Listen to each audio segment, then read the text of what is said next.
علیہ وسلم کا جو سب سے بڑا دعوت کا ہتھیار تھا وہ کون تھا؟ قرآن۔ سب سے بڑا ہتھیار قرآن تھا، اور قرآن لوگوں کو متاثر کر رہا تھا۔ اس قرآن سے اب ان کو باز رکھنے کے لیے اس دعوت سے قریش نے چاہا کہ لوگ یہ قرآن نہ سنیں، اس کے قریب نہ جائیں یا پیغمبر صلی اللہ علیہ وسلم کی بات نہ سنیں، اور ایک طریقہ انہوں نے اختیار کیا۔ انہوں نے کیا کیا؟ جب بھی پیغمبر صلی اللہ علیہ وسلم لوگوں کو قرآن سناتے تھے، کعبہ کے سامنے کھڑے ہو کر جب قرآن سناتے تھے تو وہاں سے قریش شور مچانا شروع کر دیتے تھے، یعنی چیختے تھے، چلاتے تھے۔ ابن مسعود رضی اللہ تعالیٰ عنہ بیان کرتے ہیں کہ جب بھی رسول اللہ صلی اللہ علیہ وسلم کعبہ کے سامنے تلاوت کرتے تھے یا قرآن سناتے تھے لوگوں کو، تو وہاں سے لوگ جو ہے نا، قریش کے لوگ، وہ چیختے تھے، چلاتے تھے۔ کیوں؟ تاکہ قرآن کی آواز دب جائے، لوگ قرآن اچھے سے نہ سنیں، اس سے متاثر نہ ہوں، یہ کسی کوئی انڈرسٹینڈ اس کو نہ کرے۔ ٹھیک ہے، اس کے بارے میں قرآن کی آیت سورہ حامیم سجدہ کی آیت ہے، آیت نمبر 26 ہے، وَقَالَ الْكَافِرُونَ لَا تَسْمَعُوا لِهَذَا الْقُرْآنِ وَالْغَوْا فِيهِ لَعَلَّكُمْ تَغْلِبُونَ۔ اور کافروں نے کہا، یعنی مشرکین مکہ، جب وہ ناکام ہو گئے پیغمبر صلی اللہ علیہ وسلم کو، جب انفرادی طور پر یعنی ذاتی طور پر جب انہوں نے بہت سارے الزامات لگائے، اس میں جب وہ ناکام ہو گئے تب بھی لوگ پیغمبر کے قریب جا رہے تھے۔ انہوں نے فائنلی کیا کہا؟ انہوں نے کہا کہ لا تسمعوا لهذا القرآن، یہ قرآن نہ سنو۔ اور اس کے لیے انہوں نے کیا کیا؟ وَالْغَوْا فِيهِ لَعَلَّكُمْ تَغْلِبُونَ، جب بھی یہ قرآن سنا جائے گا آپ کیا مچاؤ؟ شور مچاؤ، ہنگامہ کھڑا کرو، ٹھیک ہے نا، تاکہ آپ اسے ڈومینیٹ ہو جاؤ، آپ کی آواز زیادہ ہو جائے اور وہ قرآن کی آواز نعوذ باللہ دب جائے۔ تو اس سلسلے میں ہم دیکھتے ہیں کہ پیغمبر صلی اللہ علیہ وسلم بھی یہاں سے پھر آواز بڑھاتے تھے، جب وہاں سے آواز وہ بڑھاتے تھے پیغمبر صلی اللہ علیہ وسلم بھی آواز بڑھاتے تھے۔ قرآن میں یا نماز میں جو تلاوت کرتے تھے رسول صلی اللہ علیہ وسلم، وہ بڑا بلند آواز سے پڑھتے تھے۔ اللہ تعالیٰ نے لیکن انسٹرکشن دے دی رسول اللہ صلی اللہ علیہ وسلم کو، کون سی انسٹرکشن دی؟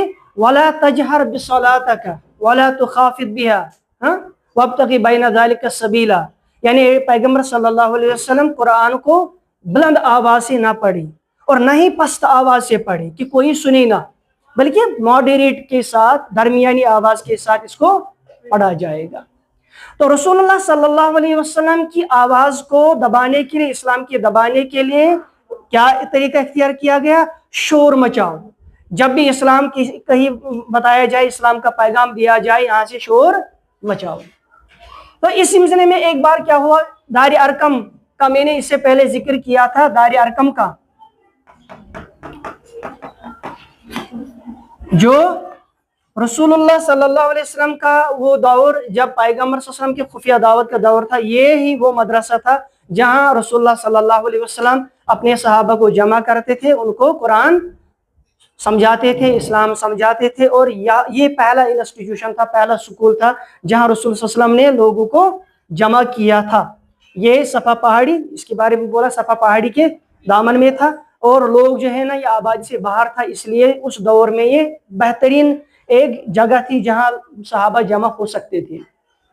اس دار ارقم میں صحابہ جمع ہوتے ہیں، وہ کہتے ہیں آپس میں، کہتے ہیں کہ پیغمبر صلی اللہ علیہ وسلم واحد ہیں کہ جو لوگوں کو قرآن کی دعوت دیتے ہیں، قرآن سناتے ہیں، ہم میں سے کون ہے ایسا جو حرم کعبہ میں جائے اور لوگوں کو قرآن سنائے؟ آپس میں انہوں نے کہا۔ تو وہاں سے کھڑے ہوتے ہیں ابن مسعود رضی اللہ تعالی عنہ، عبداللہ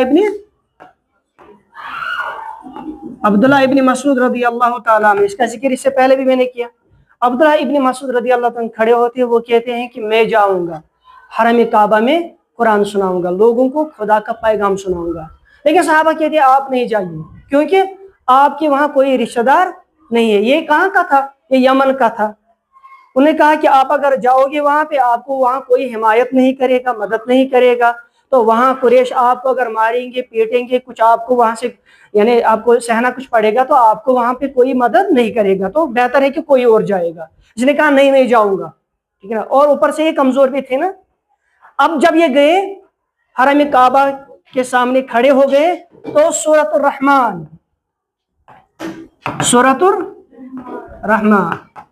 اس کی تلاوت انہوں نے شروع کی۔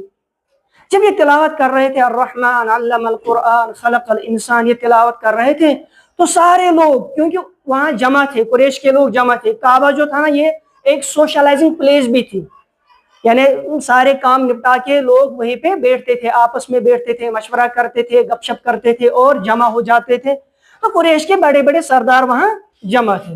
عبداللہ ابن مسعود کھڑے ہوتے خانہ کعبہ کے سامنے، تلاوت کرتے کس کی؟ سورۃ الرحمن. اور سارے لوگ حیران ہوتے ہیں قرآن کی بیوٹی دیکھ کر، قرآن کی مسیج دیکھ کر، اس کا سٹائل دیکھ کر، تجوید کے ساتھ جب اس نے پڑھا قرآن تو وہ بہت حیران ہو گئے اور اتنے اس کی یعنی انفلوئنس ہو گئے اس سے کہ وہ اس کی تعریفیں کرنے لگ گئے. لیکن اس میں سے ایک بندہ کھڑا ہو گیا، انہوں نے کہا کہ ارے یہ تو وہی کلام ہے جو کلام کس پہ نازل ہوا؟ محمد صلی اللہ علیہ وسلم کے اوپر نازل ہوا. وہ تو اسی کی میسج دے رہا ہے لوگوں کو، اسی کی دعوت دے رہا ہے لوگوں. بس اتنا کہنا تھا تو لوگ اب ٹوٹ پڑتے ہیں کس پہ؟ عبداللہ ابن مسعود رضی اللہ تعالیٰ عنہ. عبداللہ ابن مسعود کو تب تک نہیں چھوڑتے ہیں جب تک وہ زخمی نہ ہوتے. اب زخمی حالت میں واپس آتے ہیں عبداللہ ابن مسعود کہاں؟ اپنے ساتھیوں کے درمیان. ساتھی کہتے ہیں ان کو کہ ہم نے پہلے ہی آپ کو بولا تھا کہ آپ ادھر نہ جائیں. اس نے کہا لیکن واپس بہترین جواب دیا، قسم ہے خدا کی میں نے قریش مکہ کو آج اتنا حقیر نہیں سمجھا، یعنی اتنا حقیر کبھی نہیں سمجھا جتنا مجھے آج وہ حقیر لگ رہے. I will do it again tomorrow. مجھے دوبارہ جانے دو، میں دوبارہ جاؤں گا اور وہاں ان کے سامنے قرآن کی تلاوت یا قرآن کا پیغام رکھوں. انہوں نے کہا کہ نہیں، آپ نے اپنا فرض ادا کر دیا. یعنی ان کا منصوبہ تھا، ان کا طریقہ تھا، جب بھی قرآن سنایا جائے، پیغمبر کی زبان سے قرآن نکلے تو ایک ہی طریقہ ہے، ہم کیا کریں گے؟ شور مچائیں گے، آوازیں نکالیں گے تاکہ آواز جو ہے قرآن کی آواز جو ہے نا یہ دب جائے، لوگ اس کو سمجھے نہ، سنے نہ اور اس کے اوپر اس کی طرف وہ دھیان نہ دے. اس سے اگلا سٹیپ انہوں نے اور ایک اٹھایا. اگلا سٹیپ کیا اٹھایا؟ دے آرگنائزڈ ڈفرینٹ کلچرل ایونٹس.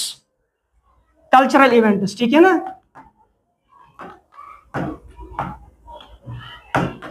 اس قرآن سے دور رکھنے کے لیے ایک تو انہوں نے الزام لگایا یہ تو کہانیوں کی ایک کتاب ہے، پیغمبر کچھ نہیں بتاتے، یہ پرانے زمانے پرانے لوگوں کی کیا بتاتا ہے؟ کہانیاں بتاتا ہے، اس میں قصے ہیں، اس میں کہانیاں ہیں. تو انہوں نے اس کو فیبلز یا سٹوریز کی ایک بک قرار دیا تھا. ٹھیک ہے، لیکن انہوں نے اب کیا کیا، اس قرآن کا اثر لوگوں کو کم ہو جائے، انہوں نے کیا کیا؟ کلچرل ایونٹس کا انعقاد کیا، کلچرل پروگرامز کا انعقاد کیا، لوگوں کو انٹرٹین کرانا، لوگوں کو گیمز کی طرف لے جانا. گیم کسی حد تک صحیح ہے، درست ہے، لیکن یہ کسی حد تک ہے. انہوں نے کیا کیا؟ ہمیں اب لوگوں کو ایسے مشغول رکھنا ہے، ایسے بزی رکھنا ہے کلچرل پروگرامز، کلچرل ایونٹس کے نام پر، یا اسی طریقے سے تفریحی انٹرٹینمنٹ پروگرامز کے نام پر ان کو سٹوری سنانی ہے، ان کو فیبل سنانی ہے، ان کو کہانیاں قصے سناؤ. اتنے یہ کیا ہو جائے، اس میں مشغول ہو جائے، بزی رہے، تاکہ اصل میسج جو قرآن کی ہے نا، یہ قرآن کی میسج ان کو سمجھ میں نہ آئے، یہ قرآن کی طرف دھیان نہ دے. ٹھیک ہے نا؟ انہوں نے یہ دوسرا طریقہ اختیار کیا. اس کے سلسلے میں ایک باضابطہ طور ان میں ایک سردار تھا، اس کا نام تھا نضر بن حارث. نضر بن حارث یہ سردار تھا ان کا، قریش کے لوگوں کا. اس نے قریش کے لوگوں کو کہا کہ پیغمبر صلی اللہ علیہ وسلم کو کاہن کہو، مجنون کہو یا شاعر کہو، یہ کام آنے والی چیز ہے نہیں ہے. میرے پاس آئیڈیا ہے. وہ آئیڈیا کیا ہے؟ میں یہاں جاؤں گا، پارس یعنی پرشیا جاؤں گا، جس کو فارس کہتے تھے اس ٹائم، یعنی آج کا ایران. پرشیا جاؤں گا اور پرشیا سے یہ پرشیا گیا، ایران گیا، وہاں سے اس نے سٹوریز لائی. رستم اور اسفندیار یہ بڑے مشہور تھے، بریوری کے اعتبار سے، سٹرنگت کے اعتبار سے، بڑے بہادری کے نام سے یہ جانے جاتے تھے. تو یہ وہاں گیا، انہوں نے اس کی سٹوریاں یاد کر کے وہاں سے لائی، سٹوریز لائی. اور جب بھی پیغمبر صلی اللہ علیہ وسلم لوگوں کو قرآن سناتے تھے یا اسلام کی میسج بتاتے تھے، یہ کیا کرتا تھا؟ کہانیاں قصے کہانیاں لاتا ہے. جہاں بھی پیغمبر لوگوں کو دعوت دیتے ہیں، قرآن سناتے ہیں، یہ کیا کرتا تھا؟ سائیڈ میں یہ لکن جمع کرم بوزناون سے قصت کہانی. اور یہ کہتا تھا پیغمبر صلی اللہ علیہ وسلم آپ کو عاد اور سمود پچھلے قوموں کی کہانیاں بتاتا ہے، میں آپ کو اس سے اچھی کہانی بتاؤں گا، اس سے اچھی سٹوری بتاؤں گا.